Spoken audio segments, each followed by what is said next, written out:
આપણે ક્યાં છીએ ખૂબ ધ્યાન રાખવાનું. આપણે આવા થવાનું છે. વાત વાતમાં મનુષ્યભાવ, વાત વાતમાં અભાવ, વાત વાતમાં અરુચિ. એટલે યોગ ભ્રષ્ટ આત્મા સાથે ગયા વખતે ગયા જન્મે આત્મીય થયા નથી, પોતાના ડાપણમાંથી બહાર નહીં નીકળ્યા. બીજું મનુષ્યભાવ, વચનમાં અવિશ્વાસ, બીજો વિવેક. અને ત્રીજું પોતાના બળે કરેલી સાધના અનંતની ભરેલી છે, કરોડો જન્મની, અનંત કાળની. કોમ્પ્યુટરની ચિત્તની પ્લેટ ભયંકર છે. આ તો કોમ્પ્યુટર તો હમણાં શું થયું, હજુ ચિત્તની પ્લેટ તો શોધી જ નથી, ખબર જ પડતી નથી ચિત્તની પ્લેટ તો. જો ચિત્ત એટલે greatest computer plate of the world. દુનિયામાં અનંત પ્રકારના સંસ્કારો ચિત્તની કોમ્પ્યુટર પ્લેટમાં પડેલા છે. ભગવાન સ્વામિનારાયણ કેટલા જોશો ને કેટલા ગાળશો, આના કરતા બે જ વસ્તુ અપડાયેલો, હું આત્મા જ છું, હું બ્રહ્મ જ છું, ગુનાતીત જ છું. મારે ઇન્દ્રિયો અંતકન એકાવન ભૂતને કોઈ સંબંધ નથી. નિજાત્માનમ બ્રહ્મરૂપમ એ માર્ગ પકડી લો. અને કાં ભૂલકું હું તારી ગાય.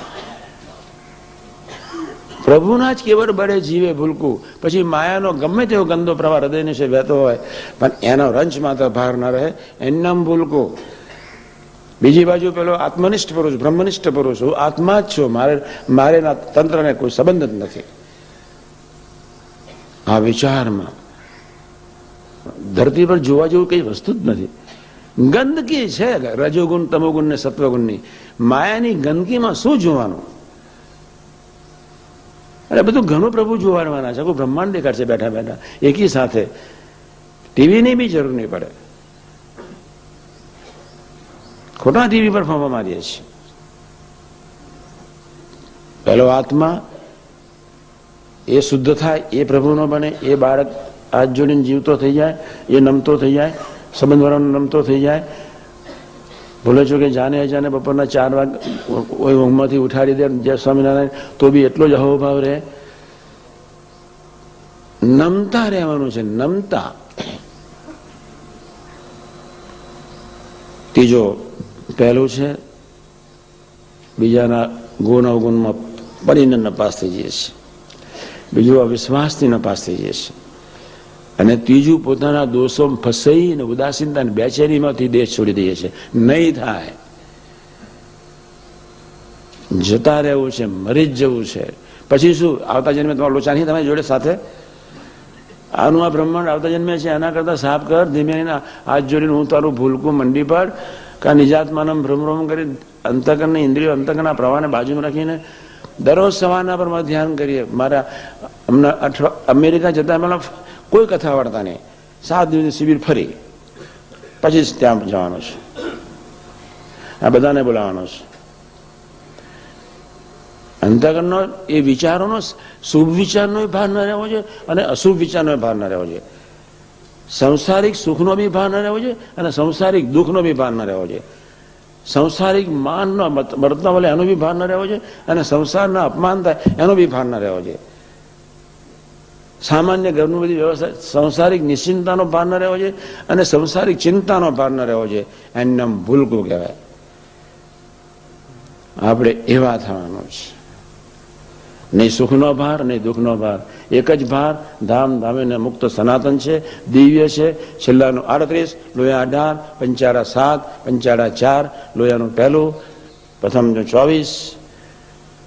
એનો જ ભાર સંબંધવાળા સૌ સનાતન દિવ્ય પુરુષો છે. સમ ખાધા છે ભગવાન સ્વામિનારાયણે 5 જગ્યાએ સમ ખાધા છે. અને એ સમ ખાવા છતાંય અને એ વતનાથ કેટલી વાર સમજવા છતાંય આપણે અહીંથી રૂમમાં જઈશું તો ભૂલી જઈશું. ઠરશે બ્રહ્મની ભૂલકાની વાત. ગુનાદાર સામે ભૂલકું થઈને વર્ત્યા, કોઈ ઓળખ્યા જ નહીં.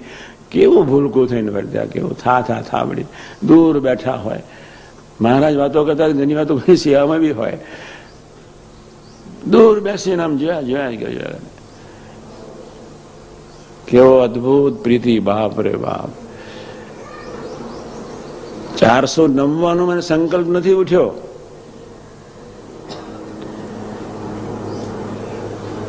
અમે એક સમયમાં મેં દાસને કહ્યું આ પ્રસંગ મૂકો. ભગવાન સ્વામિનારાયણ દર્શન કરવા જવાના હતા. રાત્રે જાય અને જીવબાલ લાડુબાના આશ્રમમાં વાતો કરવા જાય. પછી અક્ષરેલી પડવા જ પણ એવું દાસત્વનું શરીર, એવું ભક્તિનું પરાભક્તિનું સ્વરૂપ કે લાવો છેલ્લા દર્શન કરીને સુઈ જાઓ. પણ એ વરસાદમાં ઉભો રહેવાનો સંકલ્પ દાસત્વ ભક્તિવાળાને, ખોવાઈ ગયેલાને, એને લઈને હું છું, પ્રભુને પ્રાણ માનનાર, સંતને પ્રાણ માનનાર, એને શું જ પડે? આ તો બીજાના ફલાનું ઢીકનું, બાપ રે બાપ. વરસતા વરસાદમાં ગુનાદાન સાંઈ હાથ જોડીને નારાયણના દર્શન કરે. ધરતીના પટાંગણ પર આ સેવક ભાવનો દર્શન આધ્યાત્મિક ઇતિહાસના પાને કોઈ યુગ પુરુષે દેખાડ્યો નથી. ઉદ્ધવને ખ્યાલ નથી આવ્યો, અર્જુનને ખ્યાલ નથી આવ્યો. અર્જુને હજારો સંકલ્પ વિકલ્પ કર્યા, ઉદ્ધવને ખ્યાલ નથી આવ્યો. એક સુખદેવજીને ખ્યાલ હતો, પણ ગુનાદાન સ્વામી જેવી પરાભક્તિના દર્શન નથી કરાવી શક્યા. કેટલા નસીબદાર છે આપણે, કેવી પ્રણાલિકાના સેવકો છે, આટલું બી આપણને ખ્યાલ નથી. આપણા મા બાપ કોણ છે એટલું બી આપણને ખ્યાલ નથી. ગરીબ થઈને દર્શન કર્યા, પાછે પગે દર્શન કરતા જાય. એક સાધુ કે તું મારી જોડે ના ચાલો, હું મારો લાડુ તને આપી દઈશ.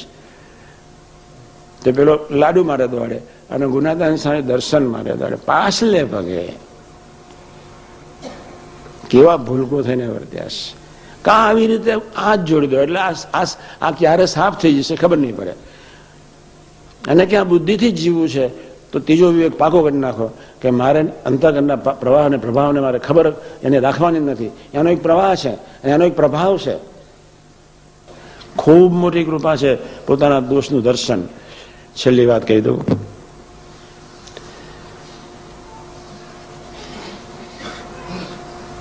વાણીએ કરીને હવે નપાસ થવું નથી. કાલે સવારે થોડું બોલીશ, અથવા લગ્ન આજે રાત્રે પતી જાય એટલે ફરી આપણે આ પ્રોજેક્ટ ફરી ગોષ્ઠી કરી લેવી છે. વાણીએ કરીને નપાસ થઈ તો રાત્રે ભજન સ્વાધ્યાય કરીને શું છે, બસ સાંજનો વિષય. પછી મારે ફરી થોડું સમજાવવાનું છે.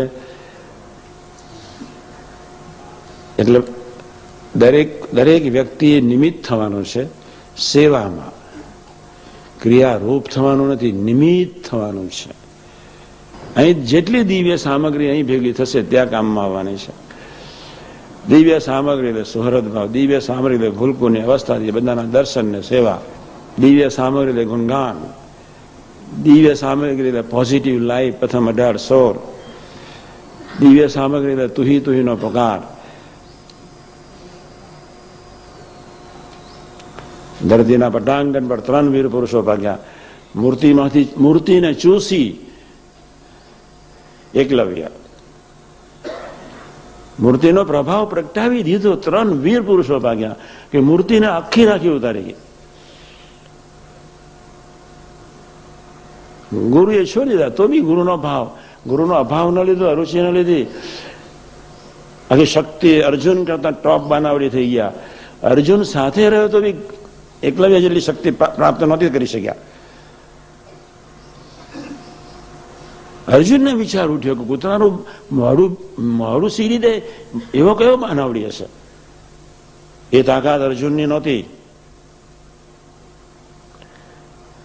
પછી અર્જુનનામાં બિચારા ઈર્ષા નહીં ગયેલી કે મને તો આવું તમે શીખવાડ્યું નહીં, કાંઈ મને વચ્ચે નડે ને એવું કરી આપો. ગુરુએ પછી દક્ષિણા લીધી, પછી અંગૂઠો લઈ લીધો તો બિંદાસ. ભૂલકું તમારું છે ને તમારી બુદ્ધિ ને તમારી શક્તિ છે. સ્વામિનારાયણ એક પૂતળું, એક દ્રોણની પ્રતિમા, દ્રોણનો એક ભાવ. હું તમને જુદી વાત એટલે કરું છું. ભગવત ભાવથી તમે કોઈની બી સેવા કરો, ભગવત ભાવથી ગુણગાન કોઈના બી ગાઓ, ભગવત ભાવથી ચરણરસ થઈને કોઈની બી સાથે વર્તો, ભગવત ભાવથી કોઈની બી વાતો સાંભળો. તમારા હૃદયનો છે ભગવત ભાવ ઉભો જ થયા કરે, પ્રત્યાજ કરે. પણ મન બુદ્ધિના મૂલ્યાંકનોથી, તમારા સમજણથી, તમારા અંગથી જોવાનું છોડી દેવું પડે. 3 વર્ષ પછી આવું ફરી કહેવાનો વારો ના આવે એટલા માટે આપણે આજથી જાગ્રત